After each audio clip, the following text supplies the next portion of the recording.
Hey everybody, welcome back to Mead Monday on the Mead Masters Guild. I'm here with my good friend and mead mate and Courtney. Hey everyone. And today we are drinking apple Cyser. Stay tuned.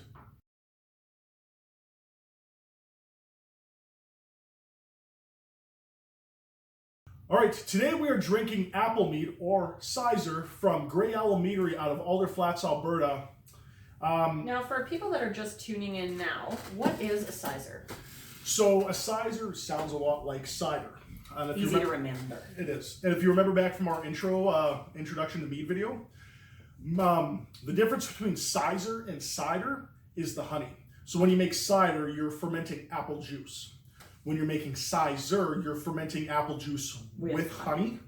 That's the difference. So generally, Cyzers can be a little, not always, but a little sweeter than a cider, but it also depends on the amount of honey that's added. If you add a lot of honey, you're going to get a very sweet Cyser. If you add very little, it's going to be dry. It's going to be dry. And Grey Owl is known for their more, to linger more on the dry side. Dry, off dry is the way they generally like to go. So yeah, let's get into it and let's try her out. Mm-hmm.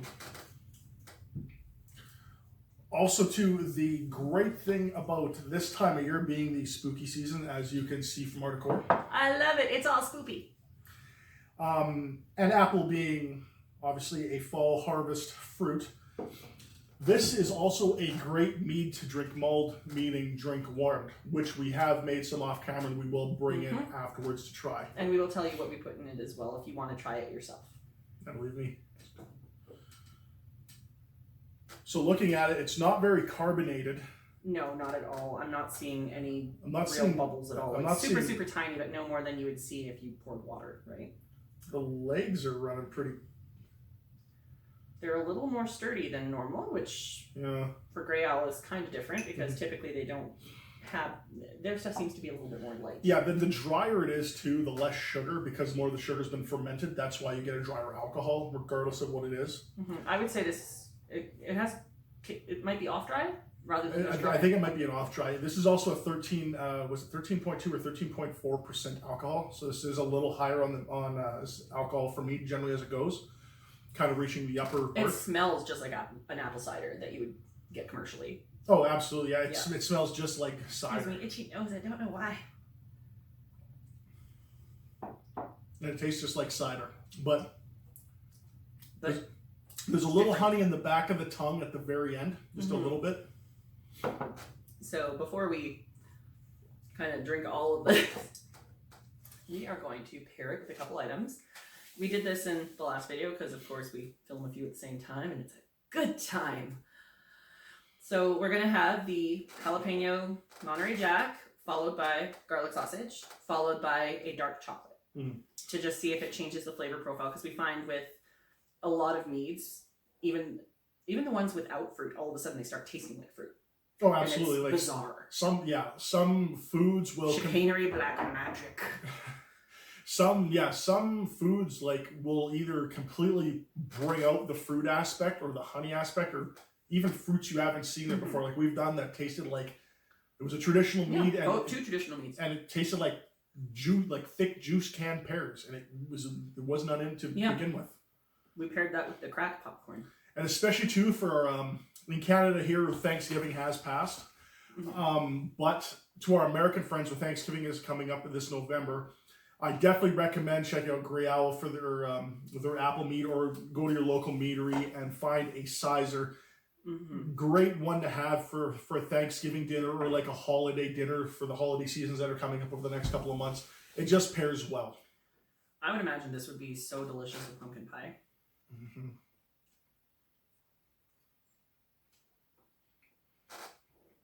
All right, let's see how we do. Don't run my nose. It's all of a sudden so itchy. Whoa. That brings out the salt and the pepper.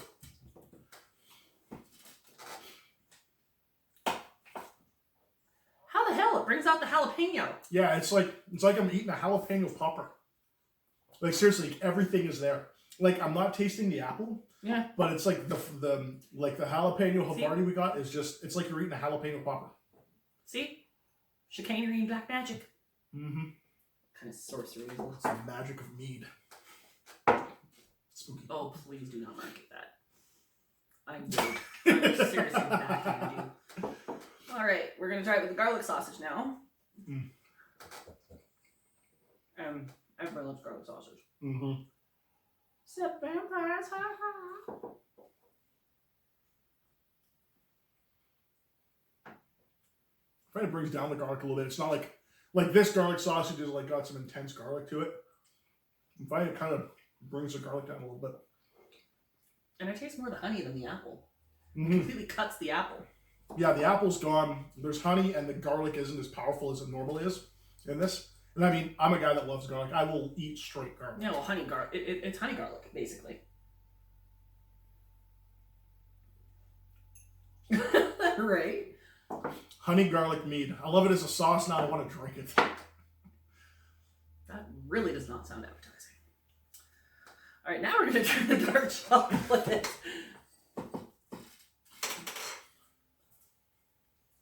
I'm going to let melt on my tongue here because still got a lot of garlic going on.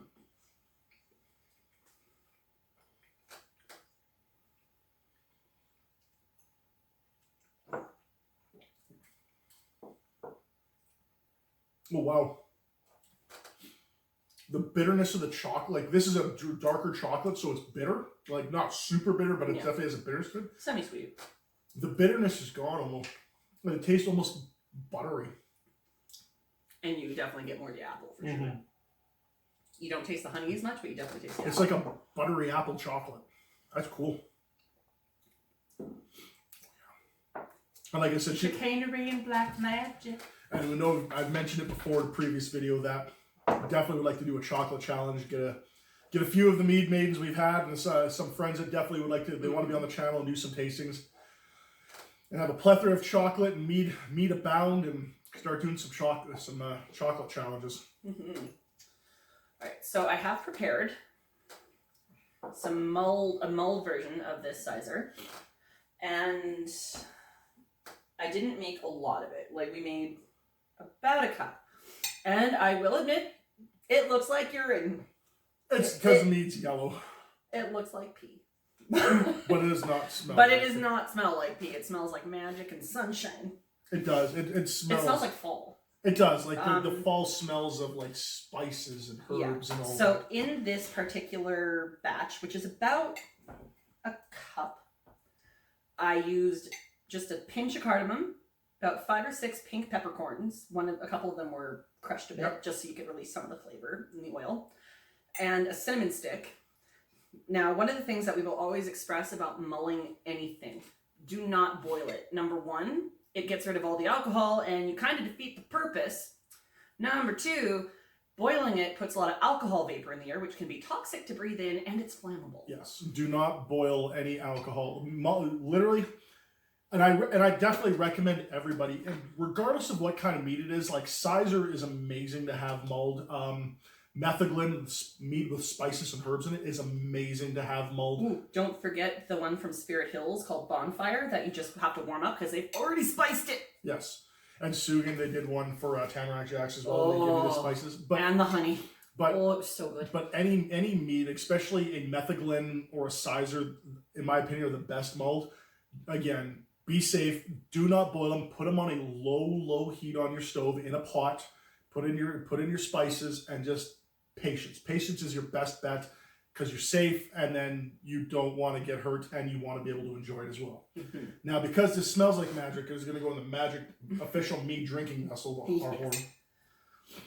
And it's obviously not boiling hot anymore, so. No, and you don't want it. You want it warm. You kind of want it like a tea. Like a hug. Like a warm hug in your belly. All right. I also added a little over a tablespoon of honey. I should have said heaping that tablespoon of honey, yes. Yeah. Just because it is dry, yeah. You're just adding a little bit of just sweet content to it.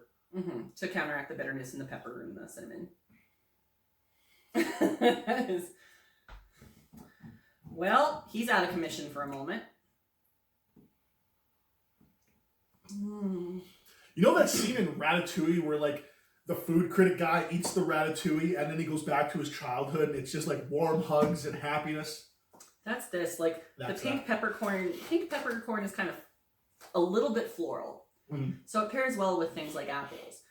It also has a little bit of spice kick to it. Mm-hmm. And you hit it hits you right at the back of the throat, but it's not like, oh my god, I'm choking to death. Yeah, there's nothing that's making you cough. It's just, it's like it's hugging you on the inside. It's just oh so my god, good. that is amazing. Ooh. You want more buttery chocolate? Mm.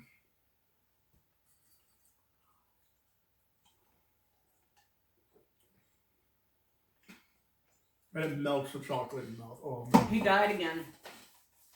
Which I guess was fitting for this season. It is. I know. Awesome spooky setup. It's like, 'tis the season. Oh, that heightens the sweetness of it. Like, it really brings out the honey. It does. And the chocolate just gets really buttery and good. Oh. I think we do our chocolate challenge. We're definitely going to have to do a mulled mead with this chocolate. So it just makes everything melt. Now, to finish this off, once again, spooky riddles and jokes. Spooky dad jokes from the 80s. Yep, the late 80s. It's sad. I'm the same age as this book. It's old.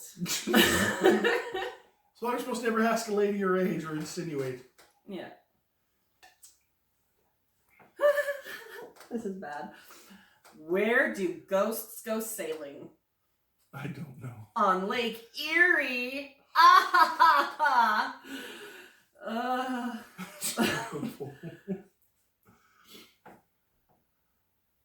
Let's see. What would you get if you crossed a comedian and Count Dracula? I don't know. Someone who laughs at the sight of blood. Wow. One more. Let's do one more. We're gonna do 3. What is big and blue? And that, please don't say balls. I don't know. What? A giant holding its breath. Bad spooky dad jokes for you. It hurts so bad. Oh, that was painful. Here, hit me up. Oh, I need to numb that right away. Woo. no, but good job by Grey Owl. Like, this is a great mead they've done, especially for this time of the year. Definitely check them out. I'll leave a link to their website in the description below. And Greyowl, if you're watching this, we fully invite you to try making this into a mold. Mm. It turned out fan-freaking-tastic. Absolutely. We've done their the apple pie one as well. They have is really good too. It adds a little more to it. It's especially seasonal as well. It's got, you can taste the crust and the cinnamon filling and everything. And mulled brings out everything of that. Mm-hmm. And that's the other great thing about mulling. It just heightens all the flavors to it, and just, it's great. And especially for this time of season when it's getting colder out. Nothing like having some friends around, having a nice dinner. Sitting in front of a fireplace. Sitting in front of a fire, smoking a pipe. You can old, smoke a pipe. I'll just sit in front of a fire. Being all old timey. Not old timey. But no, like on these cool days that are old days coming up, and all the holiday seasons that are be coming in the next few months, I encourage everyone to pick up a bottle of this and warm her up with a few spices and just sit and enjoy. It is amazing. It is really amazing. Thumbs up to Greyowl. But if there's any other fruit or spices or combination of spices like method ones and that you would like to try mulled, let us know in the comments below. Personally, I might want to see kind of like a... Have you ever heard of a sea buckthorn? It's almost like a cloudberry. It's kind of orange in color. That would be nice with like, if you mulled it with like ginger and cinnamon and stuff. Ooh. Because it's got a slight apple. It's like apple raspberry a little bit. Ooh. It's an interesting flavor. Oh, good idea out there for somebody who's looking to make mead at home, or one of our friends from the many meaderies who do watch this channel. Maybe an idea for you to something to try out, and we'd be looking forward to try it. My only condition is you name it after me. She definitely wants a mead. She definitely wants a mead named. Courtney wants a mead named after her. Mm-hmm. But as always, we'll see you next time. Peace. Bye.